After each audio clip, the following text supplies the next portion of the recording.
Halo, yang kelas 11, biar nggak bingung-bingung. Jadi saya akan coba jelaskan secara singkat, selain yang video yang saya share tadi, itu tentang anti turunan atau integral. Nah, yang integral ini sebenarnya kebalikan dari turunan, makanya disebut juga anti turunan. Dan sebenarnya cara mengerjakannya juga tinggal dibalik aja. Kalau sebelumnya turunan itu kan cara mengerjakannya pangkatnya dibawa ke depan terus dikurang 1. Nah, kalau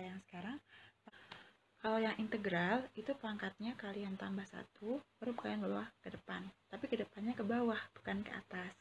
Nah, sekarang cara untuk integral tak tentu ini sudah 108. Integral tak tentu cara mengerjakannya sebenarnya kebalikan, sudah saya bilang kebalikan dari turunan, dan akan selalu ada plus C atau konstanta.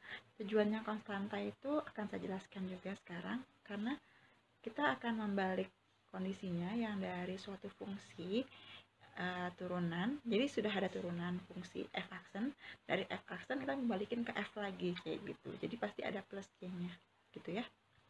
Nah, misal seandainya kita punya ada fungsi gini, fx sama dengan x pangkat 3 min 4x kuadrat tambah 3x tambah 7. Nah, dari ini kita coba cari turunannya ya. Turunannya itu apa? Turunannya kalau kalian sudah pernah pelajari juga.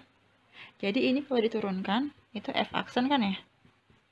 Sama dengan pangkatnya dibawa ke depan, jadi 3x pangkat dikurang 1 pangkatnya kan, jadi 2.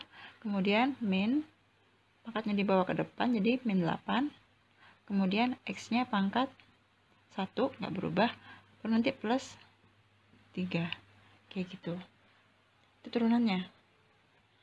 Nah, sekarang kita mau coba cari fx nya, kita mau balikin lagi, kita mau nyari fungsi fx nya ini, kita mau nyari fx ini tapi dari f aksennya. Jadi kita anggap kita nggak tahu fx yang seperti apa, kita mau cari bentuk fx awalnya seperti apa. Nah, sekarang kita tinggal pakai integral, cara integral yang sudah kalian lihat di video. Itu caranya berarti fx ya sama dengan integral gitu ya, lambangnya itu kayak lambang kayak L cantik gitu. Terus saja ini 3x kuadrat min 8x plus 3, dan juga selain ada lambang integral pasti di belakangnya ada lambang dx. Itu artinya bentuk 3x kuadrat sampai plus 3 itu merupakan bentuk turunan. Dx itu adalah bentuk diferensial. Jadi ini bentuk diferensial yang mau kita integralkan ke bentuk semula. Kemudian seperti yang sudah yang ada di video itu, cara mengerjakannya itu pangkat dari variabelnya ditambah 1 dulu. Jadi di sini 3 tetap ya, 3 per ya, pangkatnya kan 2 ditambah 1.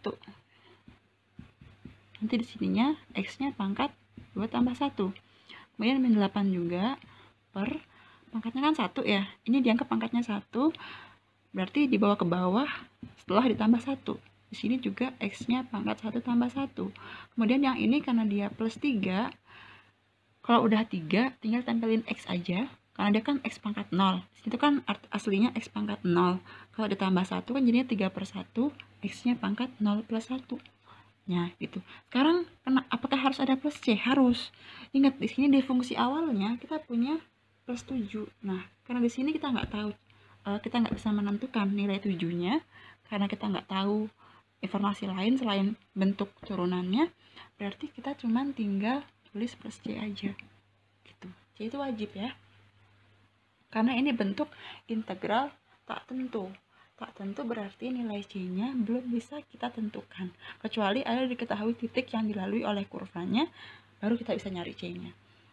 Tinggal sederhanakan, 3 per 3 itu 1, maka 3, ini 8 bagi 2 itu 4, x pangkat 2 ditambah 3x plus c. Jadi bentuk fungsi awal dari fx adalah x pangkat 3 sama tuh, terus min 4x kuadrat itu juga sama, tambah 3x itu juga sama, tambah c konstanta yang merupakan yang seharusnya nilainya 7, tapi di sini kita tidak bisa tentukan. Jadi sampai sini doang, selesai gitu. Satu lagi sempat ada bermasalah, ada yang bingung bagaimana menentukan integral 1 per x dx. Padahal kalau seandainya kita ubah 1 per x menjadi x pangkat min 1, ini kan jadi integral gitu ya, x pangkat min 1 dx ya. Nah, kalau kita mau integralkan biasa, jadinya 1 per pangkatnya min 1 plus 1 gitu kan ya, x pangkat min 1 plus 1 plus c gitu kan ya. Nah, jadinya 1 per 0 ya, jadinya x pangkat 0 ya. Nah, padahal dalam matematika 1 per 0 itu tidak terdefinisi, berarti salah dong. Gimana? Nah, makanya di sini sebenarnya seharusnya ada pendefinisian. Jadi untuk spesial untuk integral 1 per x dx, itu bentuk integralnya itu berlaku ln. Ln itu logaritma untuk bilangan natural. Jadi di sini itu integral 1 per x dx itu merupakan ln x itu plus c. Jadi integral dari, jadi ini mesti ditahu ya, integral dari 1 per x dx adalah ln mutlak x.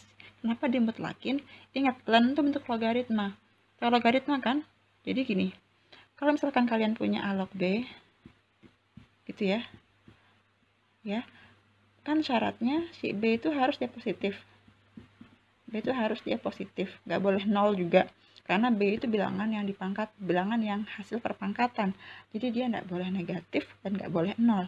Nah, di sini ln itu, jadi kalau kita punya ln misalkan ln a gitu ya, nah ln a itu merupakan bentuk logaritma untuk a, dan basisnya itu merupakan bilangan natural e.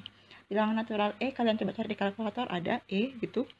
Jadi bentuk e logarit log a itu adalah ln a gitu ya, ln a. Nanti di sini syaratnya a itu selalu positif, lebih dari 0. Nah, karena di sini 1 per x, x-nya itu belum bisa kita batasi, makanya ketika kita integralkan 1 per x dx, bentuk integralnya itu adalah ln mutlak x.